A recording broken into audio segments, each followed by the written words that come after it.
Dan Dickau, Scorebook Live, Washington, here with a familiar face. Haven't had a chance to catch up too much because our guest, Freddie Rehkow, Scorebook Live's high school girls basketball analyst, has been busy preparing for the season. So, Freddie, what's been going on this fall with your prep for Scorebook Live and all the coverage that's going to happen?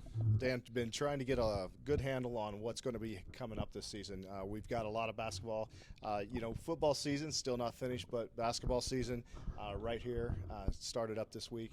And I really just went out on the trail trying to find out who are going to be some of the top players, some of the top teams, and some things that we could look at and hopefully help others be aware of what's going on in the state of Washington.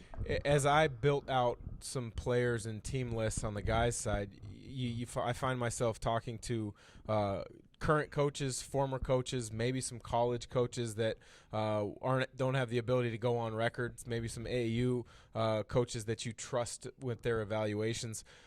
Did you take a similar approach, being that you're trying to cover all parts of the state?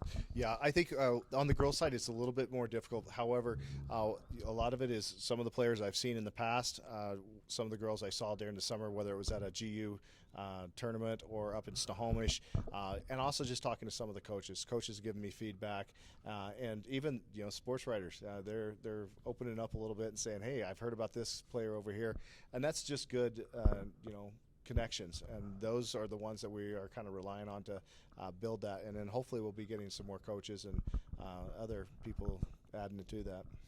One of the things that we've done on the guys' side, and you did one here in Spokane on the girls' side for the GSL and the GNL, that had a lot of positive feedback from players and coaches, was the media day. Talk about how the media day came together, that you put together for the girls' programs on the east side of the state. First and foremost, we reached out, got the information from ADs and been able to get the connections to the coaches. Once I did that, sent out an email to the coaches talking about this media day and just an opportunity to promote the girls basketball sport and get it out and hopefully build on this, get it to the west side next year and hopefully expand. Once we got it in motion, getting them up here, great support by the coaches, the ADs, and especially the players coming up, giving up a Saturday to come up and talk to us a little bit. Yeah, I watched most of those interviews. I've been seeing them come up on our different social media feeds and on our website. There looks like it was a fun time, and as you mentioned, the planning is already in motion for next year to do guys and girls combined and cover all parts of the state. So that'll be great.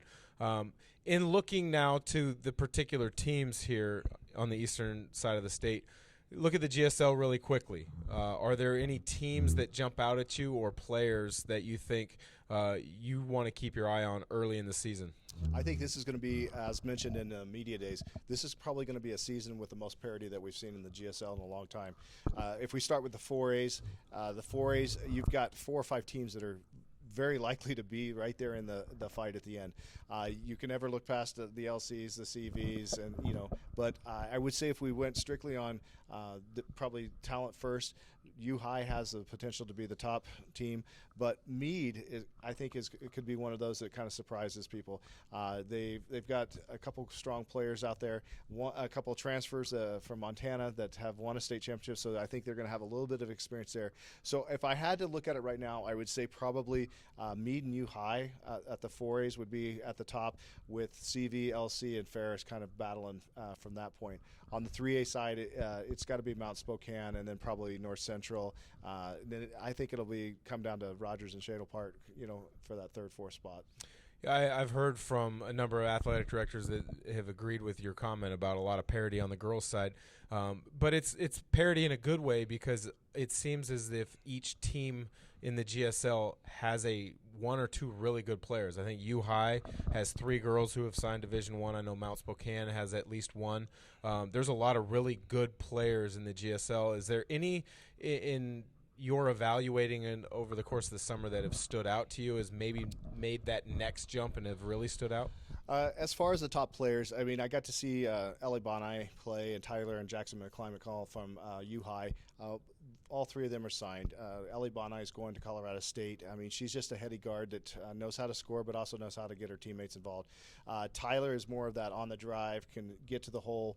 Just a strong-minded, strong-willed scoring type player. And then Jackson, her twin sister, is just kind of one that does a lot of the dirty work, gets a lot of the rebounds, defends, but also can spot up on the three. When we look across the league, one team that I didn't mention, and I got to see them on Tuesday, was Gonzaga Prep.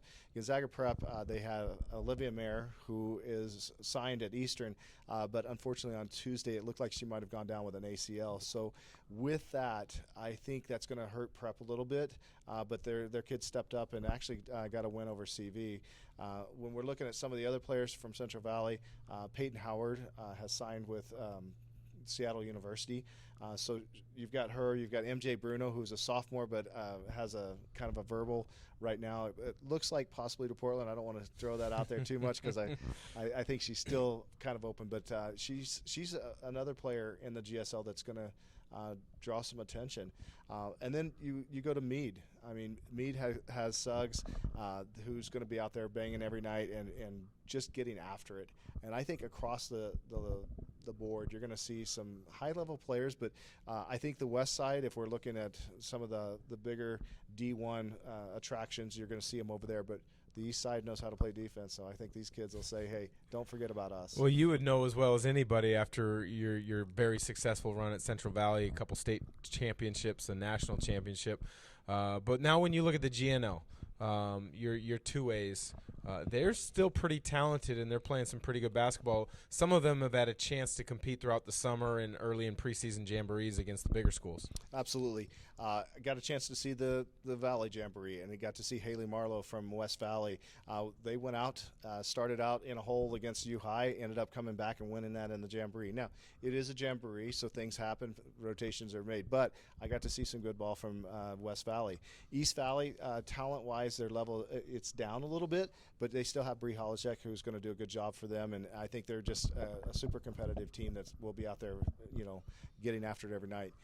I think the cream of the crop for at least the GNL is probably going to be Clarkston with Ashlyn Wallace. Ashlyn Wallace is kind of a girl that's under the radar for a lot of people because they don't know her, but if you watch her play, you'd walk away going, absolutely fun player to watch. And then Cheney, Maggie Smith, I think she's going to be able to go out there and do some wonderful things.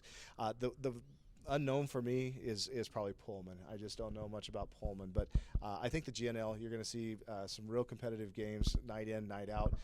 Same thing with the GSL. I mean, this is going to be a year that when you walk into a gym, you expect a good game every night. Now, before I let you go with kind of our Eastern Washington preview, put your coach hat on for a minute. Okay. These teams have been about 2 weeks into practices. They're getting ready to play their first game, or maybe just the night before they played their first game. What, as a coach, are you looking for in those first 2 weeks of practice growth-wise from your team as far as implementing your philosophy and looking to build your rotation? I think for a lot of coaches, especially if you had a large turnover in your players, mainly is that install. Just trying to get everybody on board, understanding your philosophy. Are we going to be a running team? What's our defensive philosophies? How are we going to do this?